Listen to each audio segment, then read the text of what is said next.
là?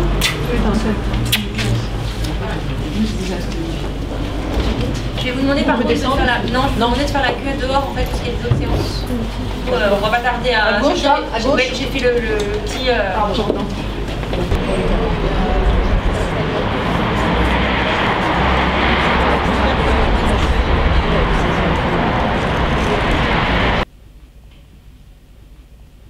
Arriver à faire rimer ensemble cette intimité, cette extimité universalisante, voilà un tour de force.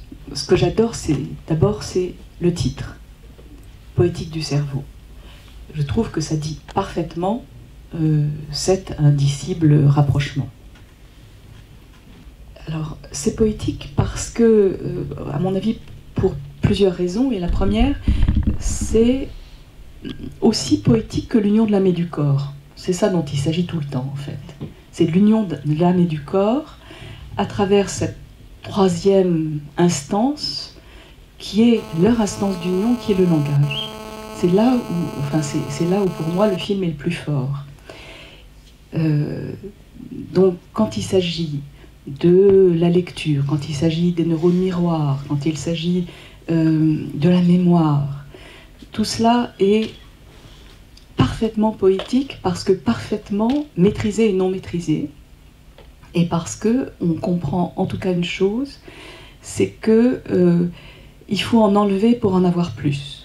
C'est vrai pour les enfants qui commencent à parler, c'est vrai pour la mémoire qui doit s'effacer, c'est vrai ou qui doit se retransformer, à chaque fois c'est vrai. Donc ça nous sauve, nous l'espèce humaine, parce que au fond, moins c'est plus. Ouf. Et c'est comme ça tout le temps. Du coup, si moi je dois parler comme avec ce que je sais, c'est-à-dire la philosophie antique, c'est pas difficile d'être d'accord. C'est pas difficile d'être d'accord. L'un des points les plus forts de ce que je retiens de la philosophie grecque, c'est Aristote, l'homme est un animal doué de logos. Ça fonctionne parfaitement, parce que logos, personne ne sait ce que c'est, sauf une mise en rapport, une relation. Bon, là, on voit que l'homme, âme-corps, est une relation, une mise en relation, et que c'est ça qui est le plus prégnant, le plus fort et le plus caractéristique. Donc l'homme est un animal doué de logos. Logos, ça veut dire rapport, et ça veut dire langage. Et dans le langage, c'est absolument vrai, tout est inscrit. C'est-à-dire que l'un des moments les plus émouvants, je trouve, c'est quand c'est le type de la Salpêtrière dit oui, bon, ben voilà, j'emmenais une grammaire, et bon. Ça, je comprends ça vraiment bien. Et donc, simplement pour revenir à la manière dont les choses sont inscrites dans la langue, il y a par exemple un mot grec auquel j'ai tout le temps pensé, qui est aion. Bon, aion, ça veut dire toutes les humeurs. Je pensais à ça à propos des larmes. Donc, ça veut dire la sueur, ça veut dire le sang, ça veut dire la moelle, ça veut dire les larmes, ça veut dire le sperme. On n'en a pas beaucoup parlé là du sperme. Mais bon, ça veut dire tout ça à la fois. Ouais, d'accord. Et donc, ça veut dire tout ça à la fois, et on comprend bien comment ça s'inscrit dans une plasticité extraordinaire, qui, à mon avis, est la poésie même de la langue, du cerveau, après tout, hein, et du rapport entre l'âme et le corps. Bon, voilà, ça c'est un premier train de remarques que je... Alors, du coup, si vous voulez, vous comprenez que le point le plus vif, qui serait le rapport entre la psychanalyse et les sciences cognitives, ce point qui est poétiquement évocable à peu près dans toutes les interventions, au moment où il est évoqué, il est là absolument non poétique pour moi, et même assez peu instructif. C'est-à-dire que c'est le moment où, quand on prend les choses de front, en fait, on ne les prend pas du tout de front. On les prend pas du tout de front, parce qu'on ne les prend pas du tout poétiquement, et du coup, on aboutit à un discours d'une platitude qui me chagrine, parce que c'est en même temps un cœur visé. Mais justement, à ce moment-là, il ne se passe rien pour moi. Autant la chose est poétique quand on va à l'extrême bout de la science, et là, alors c'est peut-être parce que j'y connais rien, mais je trouve ça infiniment poétique. Et quand on commence à parler de rapport entre psychanalyse et neurosciences, qui est au fond ce que tu vises aussi, et ton courage, là, moi, j'ai un électroencéphalogramme plat, personnellement. Bon. Je dois juste dire, je pense quand même à la phrase que je trouve, moi, quand même, qu'on est biologiquement déterminé pour ne pas l'être. Oui, enfin, c'est exactement ce que dit Aristote. Oui, et je trouve qu'il le dit mieux. Je trouve que quand il dit... ils disent toujours mieux. Oui, quand il dit la nature de l'homme, c'est sa culture, ça fait du bien. Voilà. Plus que... Bon, mais enfin, peu importe. Alors, en fin de compte, tout ça pour dire que les questions que j'ai envie de poser à Nourit, bon, c'est un film de Nourit Aviv, donc c'est un film, j'allais dire, au fond, protestant. C'est-à-dire qu'il y a une espèce de cadrage et de tenue, image après image, séquentielle, syntaxique, d'une violence. Et moi, qui ai une fois tourné avec Nourit, je sais comme c'est cadré, comme c'est violemment prégnant, sa manière de filmer, et passionnément prégnant dans sa distance cadrée, justement.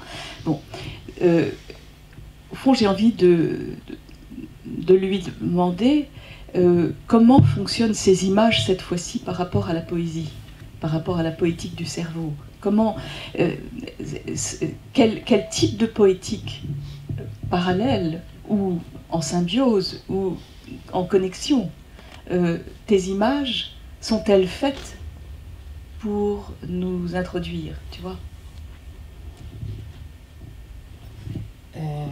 Est-ce que c'est lui qui fait les images doit aussi savoir exactement Oh bah, fais rejoindre un peu ton âme et ton corps. Ça peut. Ouais, non, mais moi je trouve beaucoup mieux mon symptôme qui parle, hein, c'est-à-dire le symptôme sur la langue.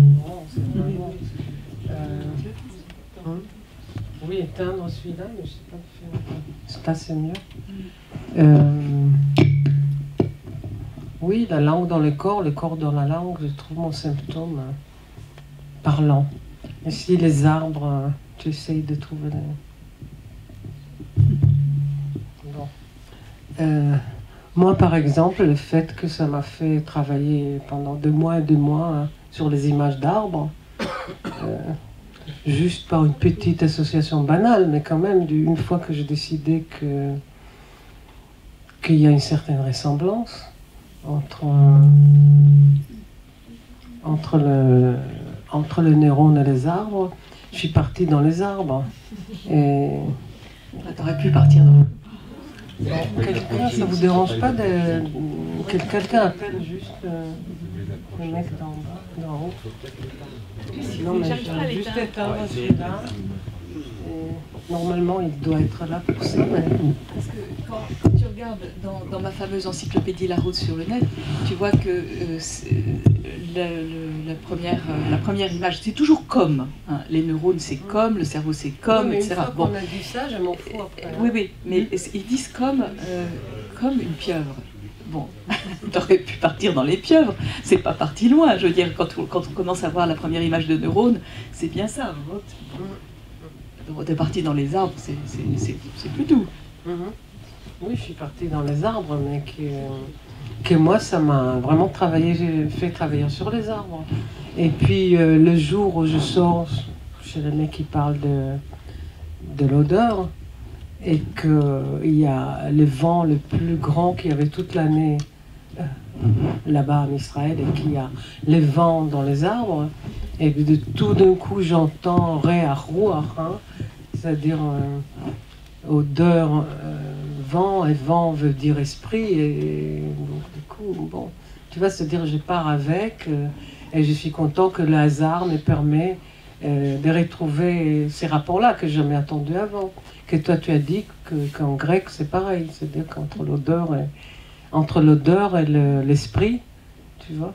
Oui, Tu m'as dit. Oui, ça c'est Noé. C'est nous, qui veut dire sniff. C'est le chien d'Ulysse qui, quand Ulysse arrive, le vieux chien Argos tombe mort de joie parce qu'il l'a flairé. Et c'est Dieu, le Dieu d'Aristote, qui Noé, c'est-à-dire intuition. Et après nous, on arrive à sensus, et tout s'ensuit. Donc ça, la langue est porteuse parce qu'elle a vécu, quoi. Parce qu'elle vit et elle nous fait vivre. Donc ça, elle est porteuse de tout ce que tu voudras. Oui, de tout ce que tu veux. Mais ce que je trouve vraiment quand même le plus nouveau et le plus fort dans ce film, c'est vraiment la pointe extrême de la science, qui est une pointe justement incertaine et plastique, et où les manques sont encore plus forts et plus importants dans tous les sens, hein, y compris comme procédure scientifique, et comme procédure de constitution d'un être humain. Donc ça c'est vraiment passionnant. Et c'est vraiment passionnant de voir les plus grands scientifiques nous parler, et se parler en nous parlant. C'est-à-dire qu'on a quand même l'impression que peut-être un peu grâce à toi, et parce que tu les as induits en les faisant travailler sur eux-mêmes dans les premières minutes, mais ces premières minutes, elles ont dû être travaillées vachement en te connaissant. Enfin, les premières minutes de chacun sont des neurones miroirs pour chacun.